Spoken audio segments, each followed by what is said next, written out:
ప్రభు పేరిట అందరికీ నా వందనాలు తెలియజేస్తున్నాను. ఈరోజు వాక్య ధ్యానం నిమిత్తము యెషయా గ్రంథము 43వ అధ్యాయము 19వ వచనం. ఎవరు చదువుతారు?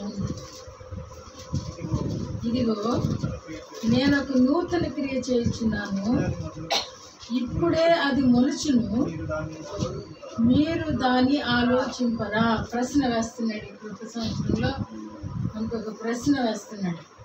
ఈ వాక్య ధ్యానంలోనికి వెళ్ళక మునుపు కొన్ని మాటలు నా మనసులోకి వచ్చినాయి, నేను మీతో చెప్తాను. సాధారణంగా న్యూ ఇయర్ వచ్చింది అనడంగానే ప్రతి వారి పుట్టినరోజు జ్ఞాపకం వస్తుంది. ఈ సంవత్సరంలో పుట్టినరోజు తర్వాత ఇంకొక మాట ఏమనిపించింది అని అంటే, నేను ధ్యానిస్తూ ఉన్నప్పుడు చెప్తా ఉన్న బ్రతుకును క్రొత్తగా మార్చుకోవడానికి ఈ క్రొత్త సంవత్సరం ఒక అవకాశం.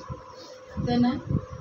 ఇంకా చెత్త దాచుకుంటే అది క్రొత్తగా మార్చుకోవడానికి దేవుడిస్తున్నటువంటి సువర్ణ అవకాశం క్రొత్త సంవత్సరం.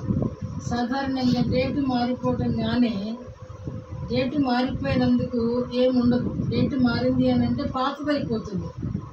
అంతేనా? మనస్సు మారితే క్రొత్తదవుతుంది.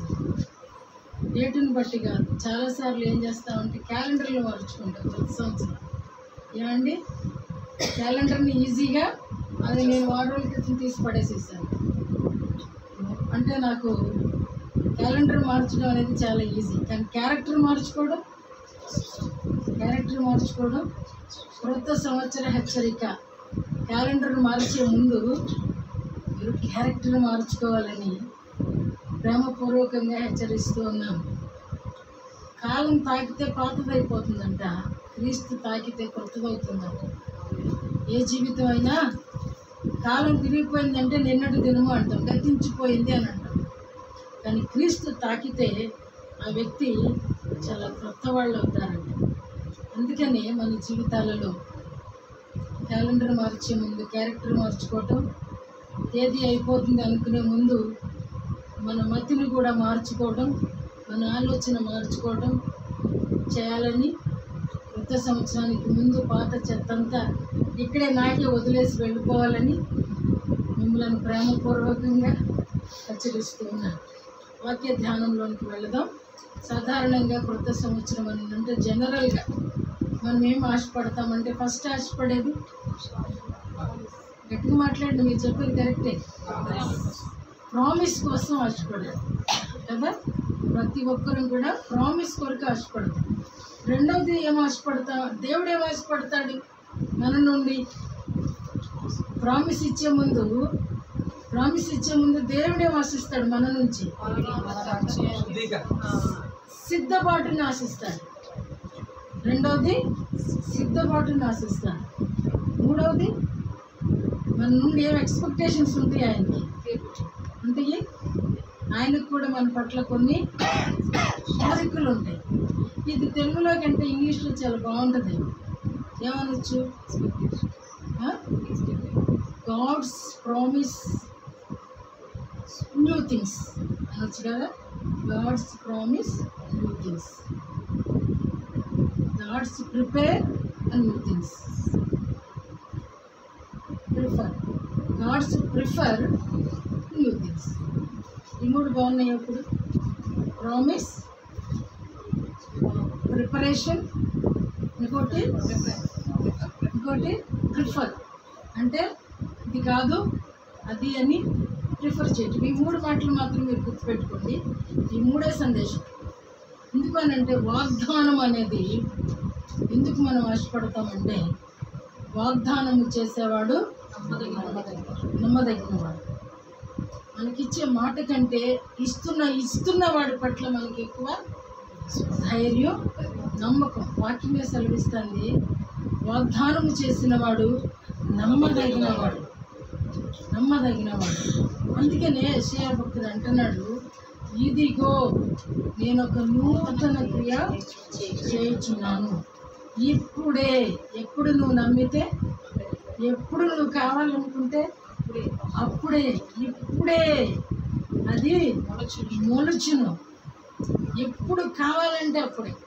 ఆ క్రొత్త క్రియ నీకు ఎప్పుడు కావాలంటే అప్పుడే ఇప్పుడే మనం పూర్తిగా నాకు కావాలనుకున్నాం అనుకో, ఇప్పుడే చెప్పడం చాలా ఈజీ, సబ్మిట్ అవ్వడం చాలా కష్టం. సబ్మిట్ అది తీసుకోవడం చాలా కష్టం. తీసుకో అని చెప్పడం చాలా ఈజీ. వాగ్దానం అనేది ఒక క్రొత్తదనం, ఒక క్రొత్త క్రియ. ప్రతి జీవితాన్ని కొత్త సంవత్సరం అంటేనే కొత్తది కోరుకుంటాం. ప్రతిదీ పాతకారు ఉన్నవాడు క్రొత్త కారు కొనుక్కోవాలనుకుంటాడు, పాతిళ్ళు ఉన్నవాడు క్రొత్తలు పాతదంతా కూడా పోవాలి, అంత క్రొత్తమయం అయిపోవాలనుకోవాలి. ఎవరైనా పాతదే కావాలని కోరుకునే వాళ్ళు ఉంటారా అంటే ఎవరు ఉండరు. కోరుకున్నాడు అని అంటే అతను వెస్ట్ ఫిలోన్ లెక్క, ఆమె వెస్ట్ ఫిలోన్ లెక్క, అంటే లెగలేని వాళ్ళు నాకు లాగా. కాబట్టి ఇక్కడ ఇదిగో నేను నూతన క్రియ చేయుచున్నాను, అది ఇప్పుడే ప్రారంభించబడుతుంది, స్టార్ట్ అవుతుంది. అంటే ఆ నూతన క్రియ అనే విత్తనం నీ హృదయంలో పడితే, నువ్వు విశ్వసిస్తే అదేమవుతుందంట మొలుస్తుందంట. ఆ విత్తనం అనేది నువ్వు నమ్మితే, ఇందాక అన్నాం కదా, వాగ్దానం చేసినవాడు నమ్మదగినవాడు, వాగ్దానం చేసినవాడు నమ్మదగినవాడు. కాబట్టి ఆయన వాగ్దానాన్ని స్థిరపరిచేవాడు. అది మనం ఎలా నమ్ముతామనంటే, మనకంటే ముందు మన పితరులైన భక్తులు ఆయన చేసిన ప్రతి వాగ్దానాన్ని వాళ్ళు సొంతం చేసుకున్నారు. కాబట్టి మనము కూడా వారిని బట్టి నమ్ముతున్నాం. కాబట్టి ఈ యొక్క మాట ఇదిగో క్రొత్తదాయను అనే మాట నిజంగా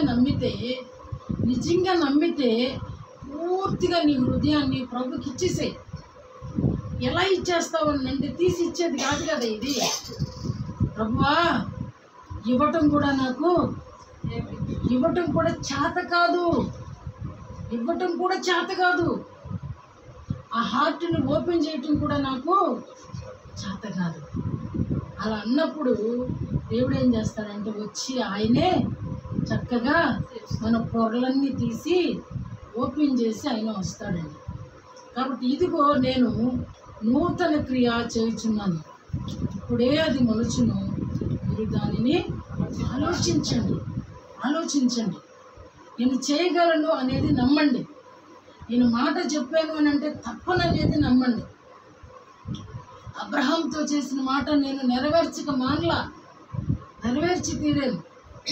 యాకోబు నక్షత్రం అనుకున్న మాట నెరవేర్చి తీరాను. దావీదుకి శాశ్వత కృప అంటే ఇచ్చి తీరాను. కాబట్టి నీకు కూడా నేనేం చేయబోతున్నానంటే నూతన క్రియ చేస్తాను. అది ఏ రకమైన నూతన క్రియ అనేది ఇక్కడ వ్రాయబడలేదు, కానీ అది రిసీవ్ని బట్టి ఉంటుంది. నీకు ఏ నూతన క్రియ కావాలో అది ప్రభుతో నీవు ఏకమైతే, ప్రభుతో సమాధాన పడితే తప్పకుండా అటువంటి నూతన క్రియ దేవుడు వాగ్దానము చేసి ఇస్తాడు అనే నమ్మకం మనం నమ్మి తీరాలి. ఎందుకంటే నమ్మకం అనేది కూడా మనకి లేకపోతే చేసేవాడు చేయలేకపోతాడు. ఎందుకంటే మనం ఆయన్ని అడుగుతున్నాము, ఇస్తాడో అనే నమ్మకం ఉండాలి. ఒక తండ్రి చేయి పట్టుకుంటున్నామని అంటే ఈజీగా చక్కగా హ్యాపీగా నడిచేస్తాడు బిడ్డ. ఎందుకు అనంటే నా తండ్రి నా చెయ్యి పట్టుకున్నాడు అనేటువంటి ధైర్యం అది తెలియదు.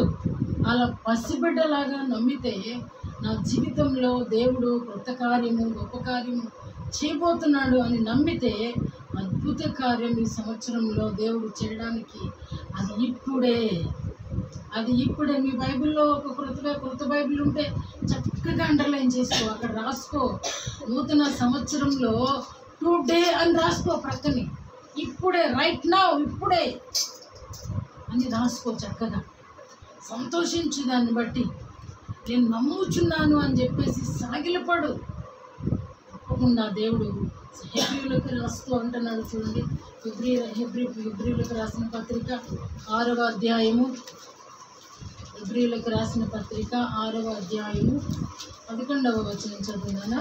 మీరు మందులు కాక విశ్వాసము చేతను ఓర్పు చేతను వాగ్దానములను స్వతంత్రించుకొని వారిని పోలి నడుచుకొనున్నట్లుగా మీలో ప్రతివాడును మీ నిరీక్షణ పరిపూర్ణమగు నిమిత్తము మీరిది వరకు కనుపరిచిన ఆసక్తిని తొదమట్టుకు కనుపరచవలనని అపేక్షించుచున్నాము. చూడండి ఇక్కడ ఏమంటున్నాడండి, మీరు మందులు కాక అంటే చెప్పండి, కొంచెం గట్టిగా చెప్పండి. పని చేయాలన్నమాట మందులు బద్దకస్తులు. మీరు అలా ఉండక ఏమంటున్నాడు అన్నాడంటే, విశ్వాసము చేతను ఓర్పు చేతను వాగ్దానములను స్వతంత్రించుకొని వారిని పోలి నడుచుకొనున్నట్లుగా. ఎవరిని పోలి నడుచుకోమంటున్నాడు ఇక్కడ? వాగ్దానం ఎవరైతే స్వతంత్రించుకున్నారో, మీరు ఇప్పుడు నేను ఇస్తానన్న వాగ్దానాన్ని మీరు పొందుకోవాలంటే జ్ఞానం తక్కువ వాళ్ళుగా ఉండకూడదు, బుద్ధిహీనులుగా ఉండకూడదు. ఇస్తానన్నప్పుడే టక్కన పట్టుకోవాలి. ఎలాగనంటే అబ్రహాము లాగా 25 ఏళ్ళు మీరు ఎదురు చూడని అవసరం లేదు. నేను ఇస్తాను అన్నప్పుడు ఎలాగంటే మీరు మీకున్నటువంటి అలసత్వాన్ని దేనిని కూడా మీరు ప్రదర్శించకూడదు. వాళ్ళు ఎలాగ స్వతంత్రించుకున్నారో వాళ్ళను చూడండి. మీలో ప్రతివాడును మీ నిరీక్షణ పరిపూర్ణమగు నిమిత్తము మీరు ఇది వరకు కనబరిచిన, అంటే ఒకప్పుడు పాత సంవత్సరంలో ఉందామా ఎప్పుడు ఒకప్పుడు ఎలా ఉంటుంది? ఈ భాషలు వచ్చేస్తాయి అన్నమాట మనం కాసేపు మాట్లాడితే. అంతగా దేవునితో ఏకమైనటువంటి దినాన్ని మీరు ఇది వరకు కనబరిచిన ఆసక్తిని తుదమట్టుకు కనబరచవలనని అపేక్షించుచున్నాను. పౌలు బతులాడుతున్నాడు. ఏమనంటే ఆ నూతన క్రియ మీ జీవితంలో లేదా నా జీవితంలో జరగాలి అని అంటే పౌలు ఏమని బ్రతులాడుతున్నారంటే, అదే మన పితరులకి దేవుడు ఇచ్చినటువంటి ప్రతి వాగ్దానాన్ని వాళ్ళ పట్ల దేవుడు నెరవేర్చాడు కదా, వాళ్ళ వైపు చూడండి, వాళ్ళని చూసి నేర్చుకోండి. మీరు ఎక్కడ బద్ధకాన్ని కనబరచొద్దు, అలసత్వాన్ని కనబరచొద్దు, సాకులు చెప్పి మీ సమయాన్ని వృధా చేసుకోవద్దు. నేను నూతన క్రియ చేయబోతున్నాను. అదేమిటి అని అంటే మీరే మీ కన్నులారా చూస్తారు. అంతకుముందు మీరు దేవునితో సత్సంబంధం కలిగి ఉన్నారే, ఒక సమయంలో, ఒక కష్టకాలంలో, ఒక వేదనకరమైన సమయంలో, ఒక నిరీక్షణ కొరకు ఎదురు చూస్తున్న సమయంలో, ఈ పరిస్థితుల నుంచి నన్ను ఎవరైనా తప్పిస్తారేమో అంటూ దేవుని వైపు తిరిగారే, అదొక సమయం ఉంటుంది. ప్రతి ఒక్కరికి పీక్ టైం అంటాం దాన్ని. ఆ పీక్ టైంని మరలా ఇక్కడ ఏమంటున్నాడు, మీరు అక్కడ స్టాప్ చేసి ఉంచారు. ఆగిపోయి ఉన్నాయి కొన్ని అనుభవాలు మీరు ఆపేసుకుని మందులుగా కూర్చున్నారు. జ్ఞానం లేనోళ్ళుగా, బద్దగస్తులుగా, లేజీ ఫెలోస్గా కూర్చున్నారు. అలా కాదు, అది కరెక్ట్ కాదు. నేను క్రియ చేయాలంటే మీరు ఏం చేయాలి? నన్ను ఏం చేయాలి? మీరు ఆసక్తి చూపించాలి. అయ్యా నాకు ఇది కావాలి అని అడగటంలో ఆసక్తి, సమయం వెచ్చించటంలో ఆసక్తి, ఆయన తొందర పెట్టడంలో ఆసక్తి. ఆయన సంతానం ఇస్తానంటేనంట అబ్రహాం ఎక్కడ కూర్చున్నాడండి? ఎండవేళ చెట్టు నీడను కూర్చుని వెయిట్ చేస్తున్నాడంట. చెట్టు నీడను కూర్చుని అబ్రహాం వయసు ఎంతో తెలిసినా 90 సంవత్సరాలు. దేవుని దగ్గర నుంచి ఒక వాగ్దానాన్ని మన జీవితంలో నెరవేర్చుకోవాలి అని అంటే ఆయన నమ్మకస్తుడే, ఆయన మాట తప్పని వాడే. కానీ మనం అది నెరవేర్చుకోవడానికి మన వంతు మనమేం చేయాలంటే ఆయన్ని పుష్ చేయాలి. ప్రభువా నాతో ఆ మాట అన్నావు కదా, అబ్రహాముతో ఆ మాట నెరవేర్చావు కదా, ఇస్సాకుతో ఈ మాట నెరవేర్చావు కదా, మా పితరులైన యోసేపుతో ఈ మాటలు నెరవేర్చావు కదా, వాళ్ళ ఎముకలు కూడా ఐగుప్తులో నిలపలేదు కదా, మమ్మలను చూడు అని మనం ఆయన ఏం చేయాలంటే మన ఆసక్తిని చూపించి మనకున్నటువంటి ఆసక్తిని కనబరిచి ఆయన ఏం చేయాలంటే ముందుగా ఆకర్షించుకోవాలి. అరే నా బిడ్డ పాపం వెయిట్ చేస్తున్నాడు. కొన్నిసార్లు అబ్రహాం అడగక మునిపే దేవుడు చెప్తా ఉంటాడు, అట్లా కాదు నేను ఇస్తాను. మనం కూడా అంతేనండి. ఒక వాగ్దానం, ఒక ఒక ఒక ఒక మంచి ఆయన దగ్గర నుంచి కావాలంటే ఒక ఫలము, ఒక వరము, ఒక ప్రార్థన ఆత్మ. ప్రార్థన చేయటం కూడా వరమే. ప్రార్థన చేయటం, ఆత్మలో ప్రార్థన చేయటం వరమే. అది కూడా మనం అపేక్షించాలి. వాక్యం చదవటం కూడా ఒక వరమే. వాక్యం ఊరికే చదువుకుంటే వెళ్ళిపోతే ఏముంది ఉపయోగం? వాక్యం అర్థమైతే బ్రతుకు మారిద్ది, నడక మారిద్ది, దిశ మారిద్ది, దశ మారిద్ది. ఇన్ని మార్పులు చేసేది వాక్యం. అందుకే నేను అంటాను, మీరు ఎక్కడ కూడా అలసత్వాన్ని మీరు ప్రదర్శించొద్దు. మూడవది ఏమంటున్నాడంటే, ఆయన వాగ్దానాలలో మరొక వాగ్దానం ఏస్కేలు రాస్తూ అంటున్నాడు. 36వ అధ్యాయము 26వ వచనం. మీకు నూతన చదవండి మాటలు. ఏస్కేలు 36:26. నేను వారితో సమాధానార్థమైన నిబంధన చేసేదను, అది నాకును వారికిని నిత్య నిబంధనగా ఉండును. నూతన హృదయము మీకు ఇచ్చేదను, నూతన స్వభావం మీకు కలుగజేసేదను. రాతి గుండె మీలో నుండి తీసివేసి మాంసపు గుండెను మీకు ఇచ్చేదను. నా ఆత్మను మీ మీదుంచి మీ యందుంచి నా కట్టడలను అనుసరించు వారిని గాను, నా విధులను గైకొను వారిని గాను మిమ్మల్ని చేసేదను. నేను చాలండి. ఏమైనా వాగ్దానం చేస్తున్నాడు ఇక్కడ? కొత్తదనం వాగ్దానం చేస్తున్నాడు.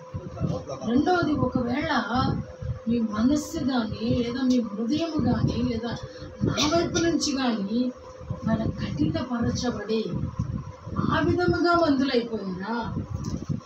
ఆ విధంగా ముందుకు సాగలేకపోతున్నారా? కాఠిన్యం మిమ్మల్ని ఆవరించేసిందా? శత్రువుకి మీరు అప్పగించబడ్డారా? శత్రువు క్రియ హృదయంలో జరుగుతుందా? అయితే అది కూడా రండి. ప్రభు ఏమంటున్నాడండి ఇక్కడ? నూతన హృదయము, నూతన స్వభావము, రాతి గుండె తీసి మాంసపు గుండెను నా ఆత్మ మీ యందుంచి, నా ఆత్మ మీ యందుంచి.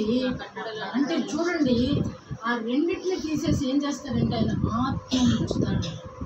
ఆ ఆత్మ, పరిశుద్ధాత్ముడు మనలోకి వచ్చినప్పుడు ఆయన కట్టడలు, ఆయన ఆజ్ఞలను గురించి ఆయన మాట్లాడి మనల్ని నడిపిస్తాడంట. అర్థమవుతుందా? ఆ కొత్త క్రియ ఏమిటి అని అంటే, మీరు మందులు కావద్దు, దేవుడు అనుగ్రహించే దాని కొరకు అపేక్షించండి. దేవుడు ఏమైపోతున్నాడంటే, మీరు అపేక్షించే ఆ కొత్తది ఏమిటి అని అంటే నూతన హృదయము, నూతన స్వభావము. స్వభావం మారటం ఎంత కష్టమో, ఎంత కష్టమో.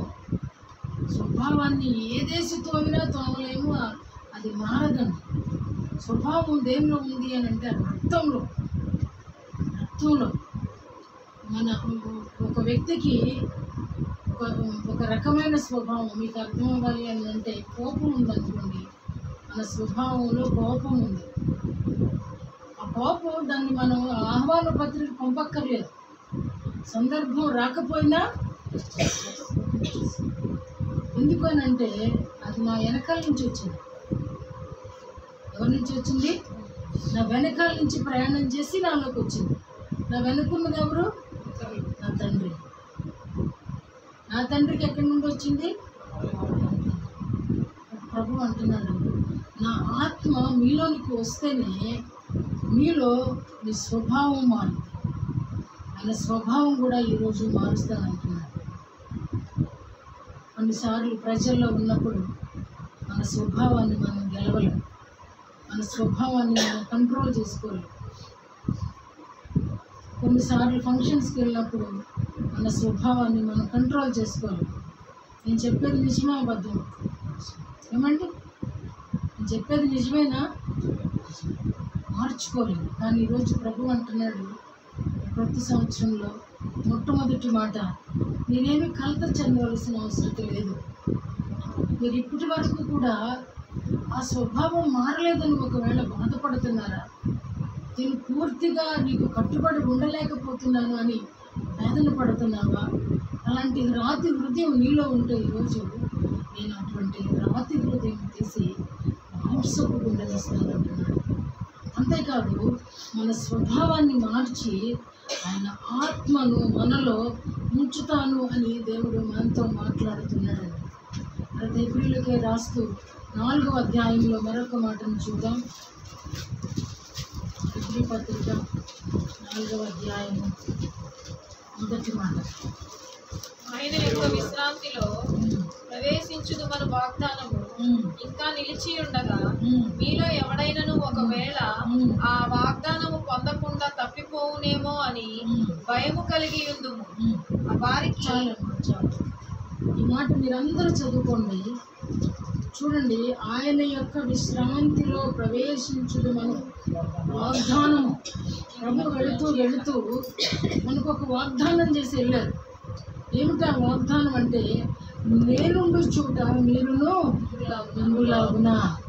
అది దేవుడిచ్చినటువంటి వాగ్దానం. నేను ఎక్కడుంటే మిమ్మల్ని కూడా నేను అక్కడే ఉంచుతాననే వాగ్దానం. ఇక్కడ పౌలు భక్తుడు అంటున్నాడు, ఆయన యొక్క విశ్రాంతిలో ప్రవేశించుదు మనం వాగ్దానము ఇంకా అంటే మీరు ఇంకా బ్రతికి ఉండగా మీలో ఎవడైనాను ఒకవేళ ఆ వాగ్దానము పొందకుండా తప్పిపోనేమో జాగ్రత్త. అంటే ఒకవేళ పర్సనల్గా నీకు ఆ మాట చెప్పనక్కర్లేదు. బైబిల్లో ఉన్న ప్రతి వాగ్దానాన్ని మనం స్వతంత్రించుకోవడానికి దేవుడు మనకి అవకాశం ఇచ్చాడండి. నమ్మినచ్చు ఆయన మహిమ చూస్తాం. వాగ్దానం చేసిన వాడు నమ్మదగిన వాడు అని నమ్మితే ప్రతి వాగ్దానము మన కోసం, ప్రతి వాగ్దానము మన కోసం. ఒకవేళ నిలిచి ఉన్నాం మనం బ్రతికి ఉండగానే ఆ వాగ్దానాన్ని మనం స్వతంత్రించుకోవాల్సిన అవసరం ఉంది. అవునా? బ్రతికి ఉండగానే ఏమండి, రిజర్వేషన్కి బయట ఉన్న టికెట్ కొంటాం, ముందు టికెట్ కొంటామా, లేక ఎక్కేసి కూర్చుని టీసీ వచ్చి ఏమండి ఎప్పుడు కొంటాం టికెట్? ఇది కూడా అంతేనండి. వాగ్దానం అనేది అడ్వాన్స్ టికెట్. ఆ వాగ్దానం ఏమిటంటే రక్షణ అనేటువంటి వాగ్దానం, ప్రభుతో కూడా ఉండేటువంటి వాగ్దానం, ఏదైనా ఒక కొత్త కార్యం మనలో చేయాలనేటువంటి వాగ్దానం, ఒక కొత్త క్రియ మనలో చేయాలనేటువంటి వాగ్దానం. కాబట్టి ఈరోజు ప్రభు అంటున్నారు, ఆ వాగ్దానము తప్పిపోవునేమోనని భయము కలిగి ఉండాలంట. భయము కలిగి ఉండాలి. అందుకనే ఎక్కడున్నా సరే ఇందాక అంటున్నాడు, స్వభావము మారకపోతే ఏముండదండి, ఏముండదు. వింటున్నారా? ఇక్కడే ఉన్నారా? నిద్రపోవట్లేదు ఆత్మలో. అదే మరి అసలు ఏం స్పందన లేదు. అది ఇప్పుడు మన స్వభావం మారలేదు అనుకోండి, ఏముండదు మనకి, భయం ఉండదండి. నేను చదివిన దానిలో నుండి చెప్పండి, ఏముండదు. మన స్వభావం మారకపోతే భయం ఉండదు. ఏం చేయడానికైనా ఏదైనా చేయగలం, ఎంత దూరమైనా పోగలం. వాక్యం చెప్పేవాళ్ళ సైతం కూడా తప్పురోళ్ళులాగా ఉంటున్నారు అని అంటే స్వభావంలో మార్పు లేని కారణం చేత వాళ్ళలో భయం అనేది లేదంట. రోజు ప్రభు మనకి హెచ్చరిస్తూ ఉన్నారు, వాగ్దానం చేసినప్పుడు, వాగ్దానం అది నీకు కావాలి అనుకున్నప్పుడు ఆ వాగ్దానము స్వతంత్రించుకోవడానికి మొట్టమొదటి రుజువు ఏమిటి అని అంటే భయము కలిగి ఉండుట. భయపడాలి మాట్లాడడానికి, ప్రతి విషయంలో భయపడాలి. తినడానికి భయం, తాగడానికి భయం, వెళ్ళడానికి భయం, ఉండడం అన్నిటికీ భయం ఉండాలండి. ఎందుకంటే వాగ్దానము చేజారిపోతుందని, వాగ్దానము మనకి తెలియకుండా దొళ్ళిపోతుందనే భయం. కాబట్టి ఈరోజు కొత్త సంవత్సరంలో వాగ్దానం కావాలనుకునే ప్రతి ఒక్కరికి కూడా ప్రభు చెప్పుచున్న మాట ఏమిటి అని అంటే, మీకు ఇచ్చినటువంటి మాటను మీరేం చేయాలి, భయముతో దానిని కాపాడుకోవాలి. ఒకవేళ స్వభావం ప్రభు మార్చే ఆ కొత్త క్రియ నీలో చేసినప్పుడు దాన్ని ఏం చేయాలంటే భద్రముగా కాపాడుకోవాలి, భద్రముగా కాపాడుకోవాలి. రెండవదిగా మొదటిది చూస్తే వాగ్దానము.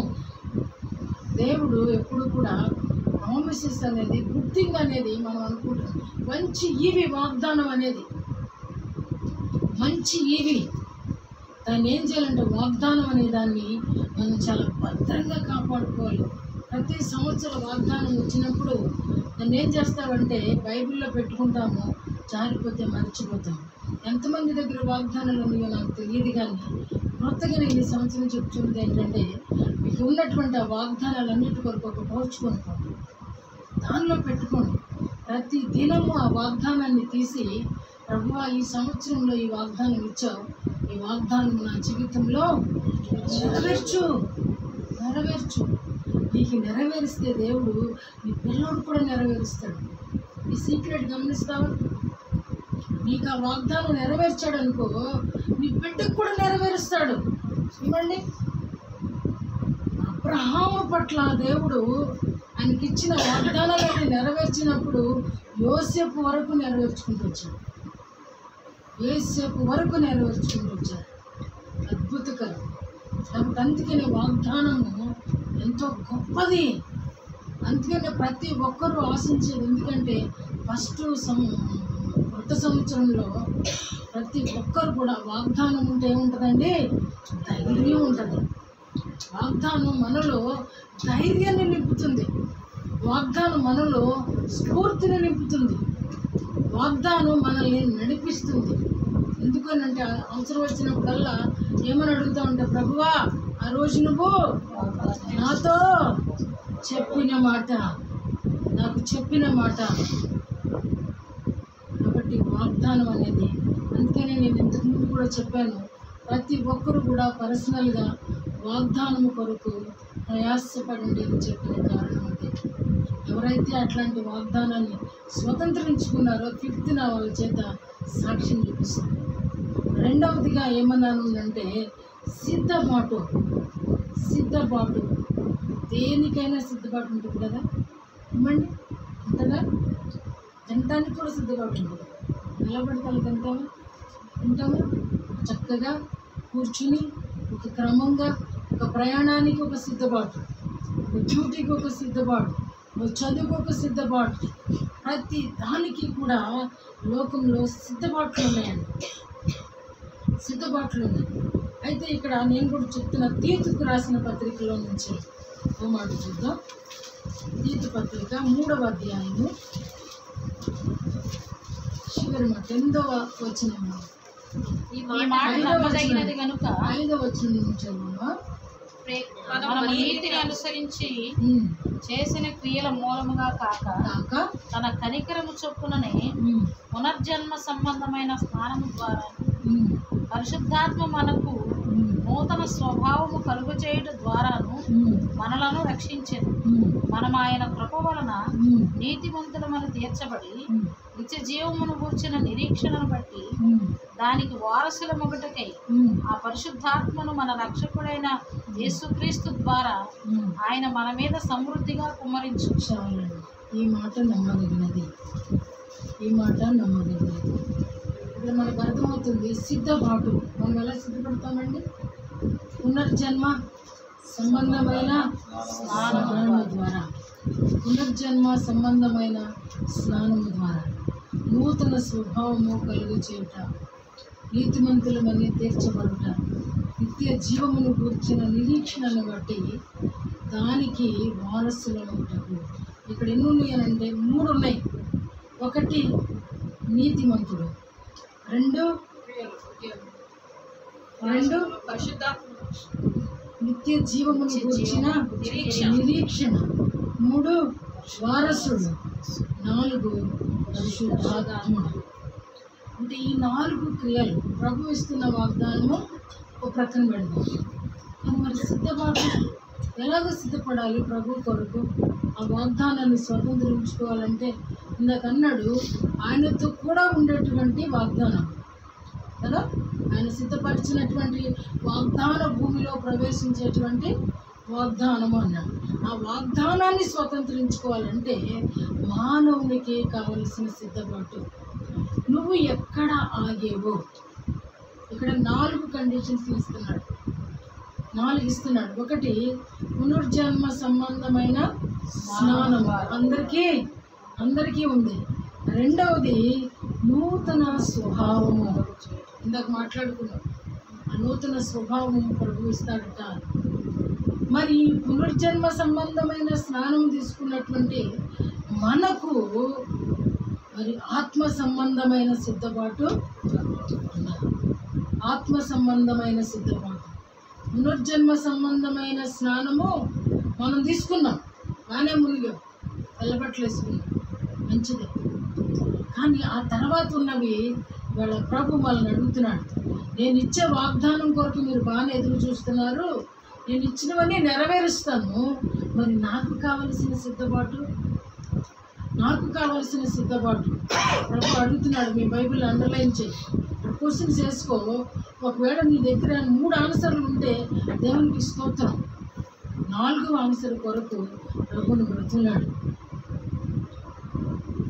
రాసుకోండి మీ బైబిల్, ప్రతి వారం పెన్ తెచ్చుకోండి.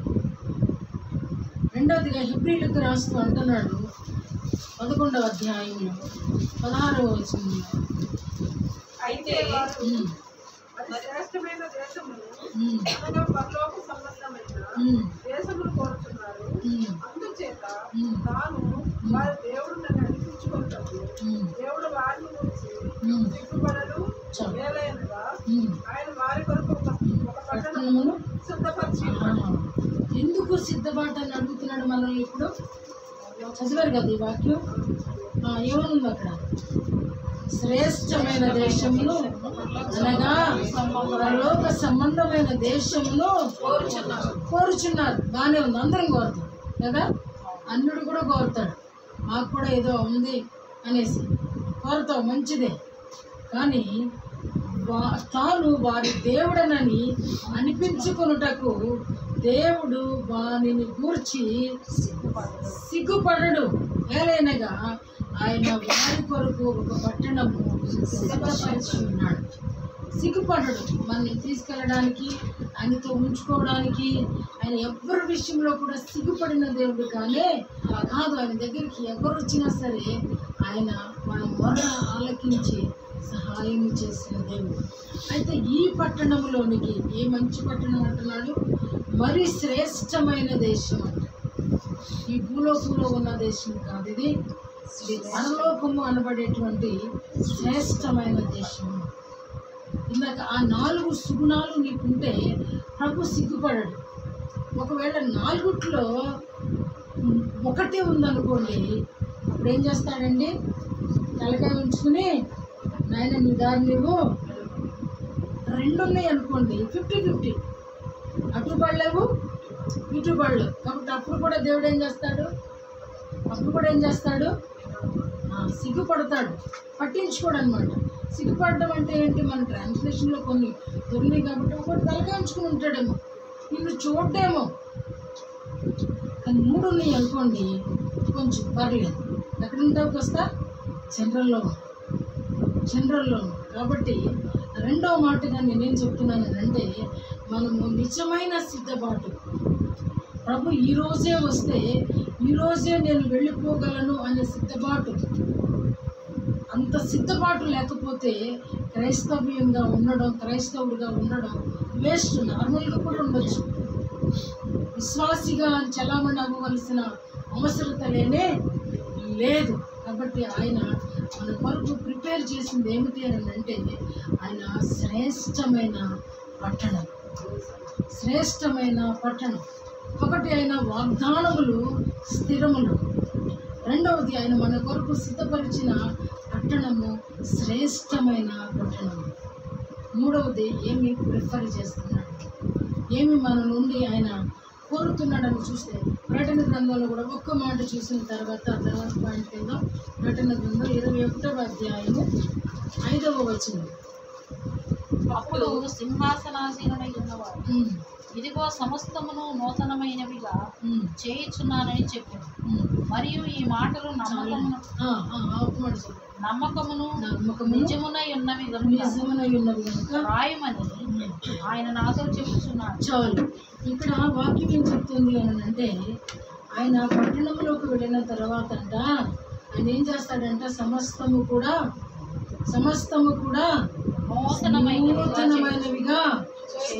నూతనమైనవిగా చేస్తాడంట. అంటే ఇందాక నేను అన్నాను, ఒకవేళ మన దగ్గర 3 ఉన్నాయి అనుకోండి, అక్కడ ఏం చేస్తాడు దేవుడు? అక్కడ ఏం చేస్తాడు? నిన్ను బయటికి తోసేడు. ఆయన ఉన్న పట్టణంలోకి తీసుకుని వెళ్ళి నేనేం చేస్తాడు? మళ్ళీ నూతనమైన వాడిగా చేస్తాడు. ఎందుకంటే ఆయన చెప్తున్న మాటలు నమ్మకము నిజమునై ఉన్నవి. ఆయన అబద్ధమాడే దేవుడు అనే కాదండి. ఆయన ఇస్తున్నటువంటి వాగ్దానములు నమ్మదగినది. ఆయన కొరకు సిద్ధపరిచిన పట్టణము కూడా పక్కా నమ్మకమైనది. మూడవదిగా ఏమంటున్నాడంటే, మనం మన నుండి కోరుతున్నది ఏమిటి అని అంటే, ఫిలిప్పీయులకు రాసిన పత్రిక 1వ అధ్యాయము 3వ వచనం చదవండి. మొదటి దినము నుండి ఇది వరకు సువార్త విషయంలో మీరు నాతో పాలివారై ఉంట చూచి మీలో ఈ సత్క్రియను ఆరంభించిన వాడు యేసుక్రీస్తు దినము వరకు దానిని కొనసాగించునని రూఢిగా నమ్ముచున్నాను. చాలు. ఇప్పుడు ఏమంటాడండి? మీలో సత్క్రియను ఆరంభించిన వాడు యేసుక్రీస్తు దినము వరకు దానిని కొనసాగించునని రూఢిగా నమ్ముచున్నాను. ఈ మాట అర్థమవుతుందా మీకు? మీలో ఇంతకన్నా 4 పాయింట్లు లేకపోయి ఉంటే అసలు ఆయన సత్క్రియ చేయడానికి, మీలో మంచి క్రియ చేయడానికి అవకాశం ఇచ్చుంటే, ప్రభువా నన్ను మార్చయ్యా, నా స్వభావం నా వల్ల కాటలేదయ్యా అని ఆయన మీద పడ్డామనుకో, ఆయన ఏం చేస్తాడంటే మనలో సత్క్రియ ప్రారంభిస్తాడంట, మంచి క్రియలు చేయడం ప్రారంభిస్తాడంట. అంటే మనం చేయవలసిన లేదన్నమాట. ప్రభువే మనలో ఉండి అటువంటి సత్క్రియలు కొనసాగిస్తూ మళ్ళీ ఎప్పటి వరకు అని అంటున్నాడంటే, యేసుక్రీస్తు దినము వరకు దానిని యేసుక్రీస్తు దినం అంటే ఎప్పుడండి? ఎప్పుడు? మన పోకడ ఆయన రాకడ. అప్పటి వరకు కూడా ఆయనకి అవకాశం ఇచ్చుంటే ఆయన ఏం చేస్తాడంట?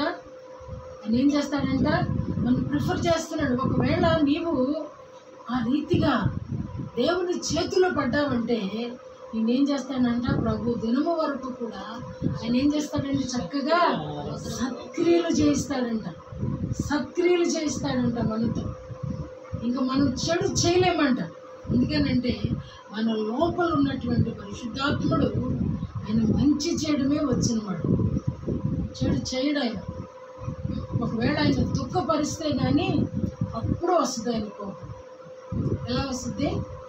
దేవుని కుమారుణ్ణి దూషించిన వానికి కూడా క్షమాపణ ఉందంట, కానీ పరిశుద్ధాత్మను దూషించిన వానికి క్షమాపణ లేదంటే ఏమైపోతామండి? కాబట్టి ఆ సత్క్రియ చేయడానికి ప్రభు కోరుతున్నాడు మనం. అయ్యో నా ప్రియమైన వారులారా, ఇదిగో నాకు అవకాశం ఇవ్వండి, మీరు చేతగానిది, మీరు చేయలేనిది నేను మీలోకి వచ్చి నేను చేసి పెడతా, నాకు అవకాశం ఇవ్వమని అడుగుతున్నాడు. హబక్కుతో అంటున్నాడు చూడండి, 3వ అధ్యాయము, హబక్కు గ్రంథము 3వ అధ్యాయము 2వ వచనం. సంవత్సరములు జరుగుచుండగా, చదవండి ఆ మాట. సంవత్సరములు జరుగుచుండగా, యెహోవా సంవత్సరములు జరుగుచుండగా కార్యము నూతనపరచుము. సంవత్సరములు జరుగుచుండగా దానిని తెలియజేయము.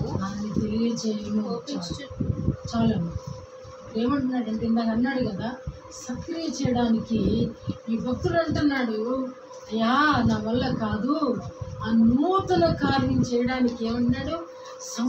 యెహోవా సంవత్సరములు జరుగుచుండగా అని కార్యములు నూతనపరచు, ఆ సత్క్రియలు నాలో జరిగించు. భక్తుడు బ్రతుకులాడుకుంటున్నాడు. భక్తుడు బతుకులాడుతున్నాడు. అయ్యా సంవత్సరాలు గడిచిపోతూ ఉన్నాయి, నాలో ఒక నూతన కార్యము జరిగించు, ఒక నూతన కార్యము జరిగించు. రోమీయులకు రాస్తూ అంటున్నాడు 12వ అధ్యాయము 1వ వచనం, రోమీయులకు రాసిన పత్రిక 1వ అధ్యాయం 12వ అధ్యాయము 1వ వచనం. కాబట్టి సహోదరులారా, ఆ, పరిశుద్ధమును ఉమ్, దేవునికి అనుకూలమునైన సజీవ యాగముగా ఉమ్, మీ శరీరములను ఆయనకు సమర్పించుకునని ఉమ్. దేవుని వాత్సల్యమును బట్టి మిమ్మును ప్రతిమాలు కొనుచున్నాను. 2వ వచనం సగభాగం నుంచి చదువుదాం. దేవుని దేవుని చిత్తమేదో చిత్తమేదో పరీక్షించి తెలుసుకొనున్నట్లు పరీక్షించి తెలుసుకున్నట్లు మీ మనస్సు మారి మీ మనస్సు మారి నూతన మొగుట వలన రూపాంతరము పొందుడి. రూపాంతరము పొంది దేవుని చిత్తమేదో. ఇలా భక్తులు ఏమన్నాడు అంటే నాకు సంవత్సరాలు జరుగుతూ ఉన్నప్పుడు నాలో నీవు ఒక నూతన కార్యాలు చెయ్యి అన్నాడు. ఇక్కడ ఆ నూతన కార్యం చేయించుకోవడానికంట నీకు ఏం కార్యం కావాలో అది దేవునికి అనుకూలమో కాదో ఆయన చిత్తాన్ని తెలుసుకోవాలంట. ఆయన చిత్తాన్ని తెలుసుకుని ఆయన చిత్త ప్రకారంగా పరీక్షించి తెలుసుకున్నట్లు మనస్సు మారి నూతన మొగుడు వలన అప్పటికి కానీ వస్తుంది. ఈ 2, 3 తక్కువైనయే ఇప్పుడేమవుతాయి అంటే అవన్నీ ఫుల్ఫిల్ అయ్యి రూపాంతరము నీకు ఒక ఆకృతి వస్తుంది. ఒక భక్తుని ఆకృతి, లేదా ఒక మంచి విశ్వాసి ఆకృతి, లేదా దేవుని ప్రియుని ఆకృతి, ఇందాక అనుకున్నాం దేవుని వారసుని ఆకృతి, దేవుని ఆత్మ చేత నడిపించబడేటువంటి ఆకృతి వస్తుంది. అదే రూపాంతరము, అదే రూపాంతరం. చివరిగా చూస్తే ఎహెజ్కేలుకే రాస్తూ ఎహెజ్కేలు గ్రంథంలోని 11వ అధ్యాయం 19వ వచనంలో కూడా అదే ఉంది. వారు నా కట్టడలను నా విధులను అనుసరించి గైకొనున్నట్లు నేను వారి శరీరములలో నుండి రాతి గుండెను తీసివేసి వారికి మాంసపు గుండెనిచ్చి వారికి ఏక మనసు కలగచేసి వారి యందు నూతన ఆత్మ పుట్టింతును. చాలు. ఏమంట, ఒకవేళ మనస్సులో స్థిరత్వం లేదనుకో, చంచలత్వం ఉందనుకో, అదేమంటాడండి ఏక మనస్సు ఇస్తాడు. ఏక మనస్సు ఇస్తాడు. ఏక మనస్సు ఇచ్చి ఇంకేం పుట్టిస్తాడంట? నూతన ఆత్మ పుట్టిస్తాడండి. కాబట్టి నూతన సంవత్సరంలో మనకి నూతన ఆత్మాభిషేకం, నూతన మనస్సు, నూతన హృదయం, నూతన స్వభావం, నూతన పునర్జన్మ సంబంధమైనటువంటి ఆత్మానుసారమైన బాప్తిస్మం ఈ సంవత్సరంలో దేవుడు కోరుకుంటున్నాడు. కాబట్టి ఆయన ఇస్తున్నటువంటి వాగ్దానములు మన జీవితంలో స్థిరపరచబడేలాగా ఆయన సిద్ధపరిచిన రీతిన ఏ రీతిగా ఆయన పట్టణాన్ని మన కొరకు శ్రేష్టమైన పట్టణాన్ని మన కొరకు సిద్ధపాటు చేస్తున్నారు. ఆ పట్టణాన్ని స్వతంత్రించుకోవడానికి ప్రభు మన నుండి ఏమి కోరుకుంటున్నారు, ఆ కోరిక యావత్తును మనం ఆయన చిత్తం ఎరిగి తెలుసుకొని నెరవేర్చుకునే భాగ్యాన్ని దేవుడు మనకు ప్రసాదించాలని కోరుకున్నాను. చివరిగా నేను 2-3 మాటలు చెప్పి నేను ముగిస్తాను. ఏమిటి అంటే, ప్రజలందరం ఏమి చూస్తామంటే పేతురుని జ్ఞాపకం చేసుకుంటే ప్రజలందరూ కూడా పేతురుని చూడరు, సీమోనుని చూస్తారు. కానీ ప్రభువు సీమోనులో పేతురుని చూశాడు. ఎవరిని చూశాడు? పేతురు అనగా రాయి. సీమోను అంటే చెంచలుడు. కాబట్టి ఆ రాయిని చూశాడండి. పేతురుని ఎందుకు జ్ఞాపకం చేశారంటే సందర్భం కానప్పటికీ కూడా కొన్నిసార్లు ఈ లోకంలో చాలా వ్యతిరేకతలు వస్తాయి. పేతురునంట ఒకసారి ప్రభు దగ్గర బొంకిన తర్వాత తన విశ్వాసిగా, సేవకుడిగా, అపోస్తలుడిగా కొనసాగుతున్న సమయంలో అనేక మంది పేతురుని చూస్తుంటే ఎక్కిరించేవాళ్ళు. ఏమని అంటే కుక్కలో ఎక్కువవాళ్ళు. ఏమని ఎక్కిరించేవాళ్ళు? ఎక్కిరించేవాళ్ళు. అప్పుడు పేతురు ఏడ్చి తన చనిపోయే సమయానికంతా ఇక్కడ 2 సార్లు ఇలా పడిపోయినాయి అంటాడు పేతురు. 2 సార్లు.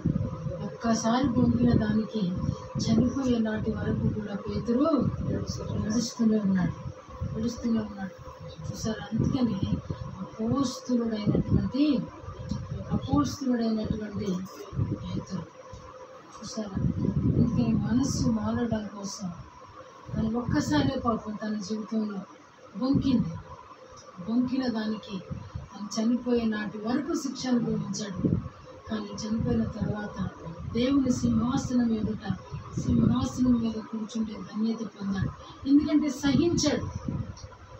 అదే ఎలీషాని మనం జ్ఞాపకం చేసుకుంటే బోడివాడ అన్నప్పుడు వెనుక తిరిగి ఆయన దూషించినప్పుడు చెప్పించినప్పుడు సింహం వచ్చి వెలుగుబంట వచ్చే బాలుని తినేసినప్పుడు సహించాలి. కాబట్టి ఈ యొక్క కొత్త సంవత్సరం మన జీవితాలకు ఇది ఏదో వచ్చి వెళ్ళిపోయేది కాకుండా మనకి ఆయన వాగ్దానాలను స్వతంత్రించుకునేదిగాను, వాగ్దానం చేసిన వాడు నమ్మదగినవాడు, ఆయన ఇచ్చే దేవుడుగాను, ఒక క్రొత్త కార్యాన్ని చేసి పెట్టే దేవుడుగాను మనం ఉంటున్నాం. మనలో ఫ్యాక్ట్ అనేది ఉన్నప్పుడు యాక్ట్ స్టార్ట్ అవుతుందండి. మనలో ఫ్యాక్ట్ అంటే నిజాన్ని మనము అనుసరిస్తూ ఉన్నప్పుడు యాక్షన్ అనేది కూడా మనలో కొనసాగుద్ది. ఆ రెండు లేనప్పుడు ఫేకే ఉంటుందండి. ఏం ఉండదు, నటన ఉంటుంది, ఫేక్ ఉండదు, అబద్ధం ఉంటుంది. కాబట్టి మనలో యాక్షన్ కూడా ఉండే విధమైనటువంటి విశ్వాసాన్ని మనం కలిగి ఉండాలని హెచ్చరిస్తున్నాను. తర్వాత చాలాసార్లు మనం ఏం చేస్తామంటే కొత్త సంవత్సరం వస్తుంది, అబ్బా నూతన ఆత్మ ఇవ్వు, నూతన మనసు ఇవ్వు, మా కొత్త ఈవులు ఇవ్వు, అన్ని కొత్త ఇవ్వు అని ప్రార్థన చేస్తాం. కానీ మనస్సును మార్చుకోవడానికి ప్రయత్నం మాత్రం చేయడం. కొత్త ధనం కొరకు మనము ప్రార్థన చేస్తాం కానీ ప్రయత్నం మాత్రం చేయమండి, అస్సలు ప్రయత్నం చేయండి. తర్వాత ప్రభు అంట ఒక వ్యక్తిని పట్టుకోకపోతే, ప్రభువు ఒక వ్యక్తిని ముట్టుకోకపోతే ఆ వ్యక్తి ఎప్పటికీ కూడా కొత్తవాడు కాడు. నూతన జన్మ అనుభవంలోనికి అతను రాలేడంటండి. తర్వాత నిన్ను బాగు చేయడానికి నువ్వు ఒప్పుకుంటేనే ఆయన టచ్ చేస్తాడు. ఏం చేస్తాడు? నువ్వు ఒప్పుకుంటేనే, అయ్యా నన్ను కుష్ఠరోగి వచ్చి అంటున్నాడు, అయ్యా నీకు ఇష్టమైతే నన్ను శుద్ధినిగా చేయగలవు. ప్రభు స్పందన ఆయన వెంటనే అతనిని ముట్టి ఇష్టమే నేను శుద్ధుడవు కాను. అవును, ఆయన ముట్టుకొని ఇస్తేనే మనం శుద్ధీకరించబడతామండి. లేకపోతే ఆయన మనల్ని ముట్టినప్పుడు ఎప్పటికీ కూడా పాతవారముగానే ఉంటాం. కాబట్టి మన క్యాలెండర్ మార్చుకునే ముందు మన క్యారెక్టర్ మార్చుకోవటం మనకు ఎంతో ఆశీర్వాదకరమైన హెచ్చరిక చేస్తూ ఈ మాటలు ఆయన వినికిడిలో దీవించును గాక. ఆమె ప్రార్థన చేసుకున్నాం.